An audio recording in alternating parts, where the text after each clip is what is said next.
Bonjour et bienvenue sur Média Entreprendre. Conceptualisé dans la première moitié du XXe siècle, le mix marketing est encore aujourd'hui tendance. Il s'agit d'une stratégie axée sur le produit, le prix, la communication et la distribution qui permet de valoriser un service. Découvrons en quoi consiste la stratégie de marketing mix et quelles sont ses composantes.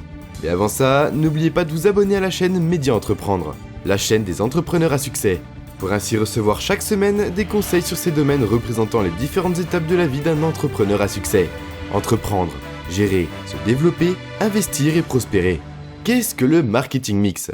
Le marketing mix désigne un ensemble de techniques mises en œuvre par une entreprise pour accroître les ventes d'un produit ou d'un service. Il a été théorisé en 1940 par le professeur Culliton, de la prestigieuse université d'Harvard, mais sa structuration est l'œuvre de McCarthy. Philip Kotler a démocratisé son usage dans le monde commercial. Il s'agit d'une stratégie marketing révolutionnaire, dont l'avènement sonne le glas de la priorisation des processus internes des entreprises pour valoriser un service. En effet, les entreprises de l'époque misaient beaucoup plus sur la compétence de leur main-d'œuvre pour effectuer plus de ventes. Pour les managers de l'époque, un produit de qualité était le seul gage d'une réussite commerciale. Ils ne tardaient cependant pas à se rendre compte que d'autres facteurs devaient également être considérés. Avec la stratégie du mix marketing, le but recherché est la satisfaction du client, et toutes les politiques de vente tournent autour de lui. Ses besoins et son profil sont pris en compte pour lui proposer des produits adaptés d'une part. D'autre part, ses habitudes et sa bourse sont étudiées pour définir les moyens les plus appropriés pour l'atteindre et fixer des prix. Ceci permet de réaliser une bonne analyse marketing afin de se constituer une clientèle conséquente et d'être rentable. Les 4 P du marketing mix.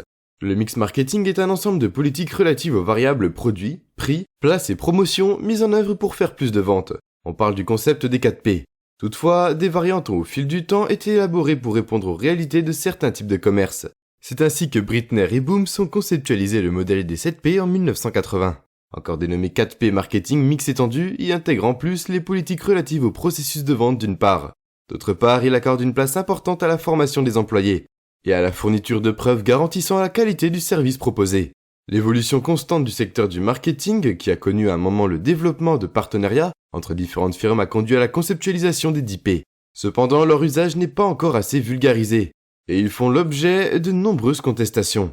Le modèle des 7 P ne fait pas l'unanimité non plus. La seule théorie sur laquelle tous les professionnels sont aujourd'hui d'accord est celle du marketing mix 4 P, dont les composantes sont le produit, le prix, la place, la promotion.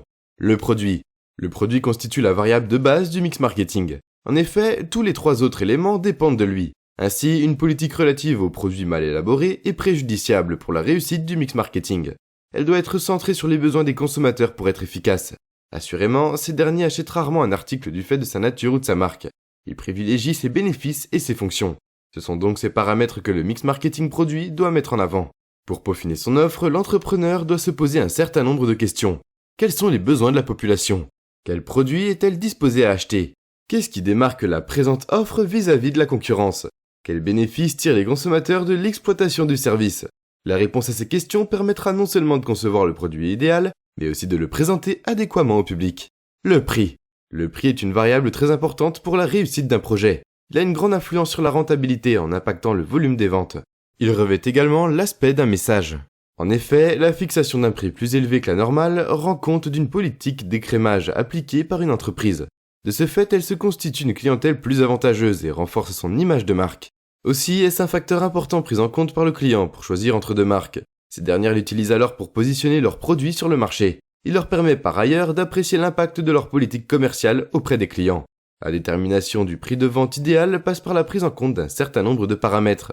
Le coût de production, le prix fixé par les concurrents, la somme moyenne que le client est prêt à débourser, le prix en dessous duquel le public suspecterait une contrefaçon, le prix au-dessus duquel la population n'achèterait pas quelles que soient ses motivations. La place. Il importe également de choisir le mode de distribution des produits le mieux adapté. Mais avant, il convient d'identifier les canaux de distribution les plus appropriés. Faut-il le faire en ligne, dans un magasin physique, ou opter pour les 2 ? Le choix doit être fait en étudiant le comportement de la clientèle.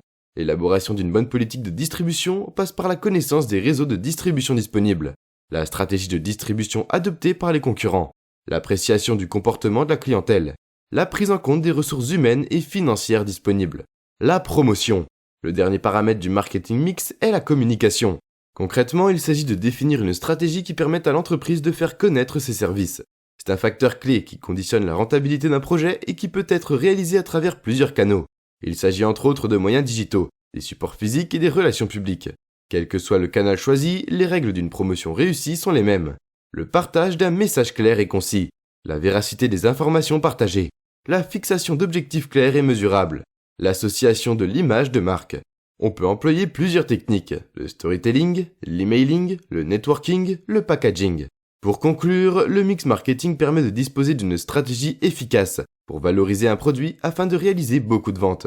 Il sert de boussole et à ce titre oriente les actions commerciales de l'entreprise afin qu'elles soient cohérentes et contributives pour l'atteinte des objectifs fixés. Aussi permet-il de mieux appréhender sa cible en se posant les bonnes questions, ce qui permet de toujours proposer une offre adaptée. Surtout, il permet de bien se positionner par rapport à la concurrence et ainsi de bien se démarquer. Il permet de renforcer la notoriété de la marque et garantit la rentabilité. Le petit conseil média entreprendre. Constituez des paliers dans votre offre de prix. À chaque prospect sa bourse. Créez des offres différentes afin de cibler un éventail plus large et ainsi augmenter votre taux de conversion. Par exemple, proposez une offre freemium, une offre business, une offre pro, une offre globale, etc. De cette manière, chaque prospect pourra tester votre produit ou service avec une offre adaptée à ses besoins et ses finances. Si vous avez aimé cette vidéo, merci de la liker et la partager. Et surtout de vous abonner à la chaîne Média Entreprendre, la chaîne des entrepreneurs à succès.